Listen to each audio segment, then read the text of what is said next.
So students, today we are going to study about the reaction of metals with metal salt solution. Means with different metal salt solution, how they react. Hello students, as I have already discussed about what we are going to study today, like metals when they are reacting with salts of other metals. Students, we have already done this in chapter 1 in the form of displacement reaction, single displacement reaction, if you remember. So students, before that we have to read about, or you have to got to know about reactivity series, which we have already done. So let's begin with an activity. We will understand better. See students, this is the reactivity series which we have already discussed in earlier classes. So here you see potassium, sodium, calcium, magnesium, aluminum, iron, lead, hydrogen, copper, mercury, silver, gold. They are all assembled and they are arranged in, see, more reactive to the least reactive form.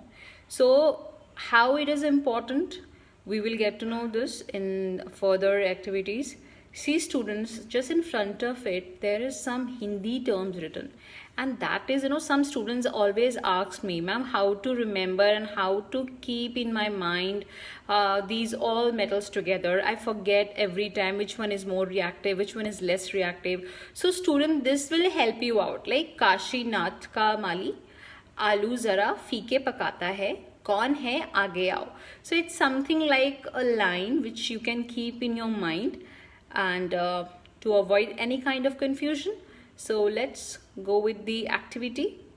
Metals with solutions of other metal salts. Take a clean wire of copper and an iron nail. Put the copper wire in a solution of iron sulfate and the iron nail in a solution of copper sulfate taken in test tubes respectively. Wait for half an hour and then observe the color of the solution.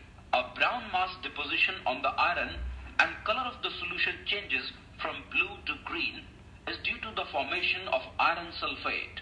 No reaction occurs between the copper and the iron sulfate solution. You notice that there is no change in the solution. Thus we conclude that reactive metals can displace less reactive metals from their compounds in solution or molten form. Similarly students, I would like to show you one more activity where I am using copper sulfate solution. This blue color solution is a copper sulfate solution, and this which is in a hand, that is zinc, a strip of zinc. What is going to happen with the strip of zinc when I am going to dip in the solution of copper sulfate? Let's see. You see students, the color of the zinc got black color. See, bubbles are forming, reactivity is going on. Watch this carefully. We observe that as the reaction proceeds, the solution changes from blue to colorless. In addition, a reddish-brown solid also forms on the surface of the zinc metal.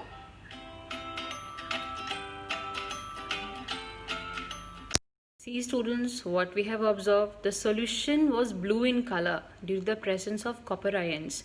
But when we have put zinc into it, as you know, zinc is more reactive, right? Here you see students, zinc is more reactive than copper. You can see in the reactivity series. So if in zinc sulfate solution you'll put copper, there will be no change observable.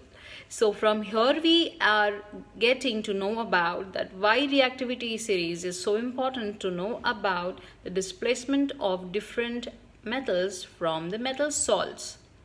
See students, I have some questions for you, like what is anodizing, what is its use, what is aquaresia, what is its use, right? Which metal is the best conductor of electricity, poorest conductor of electricity? Students, these questions we generally know, but sometimes we do error in writing all these things. So that's what I'm giving you, because knowing does not mean you are correct. Sometimes it happens that you are not writing the correct line, correct word for it.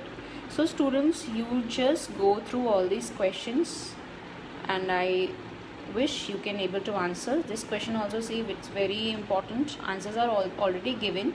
So I hope you liked and you understood whatever I have taught today. Take care and bye bye.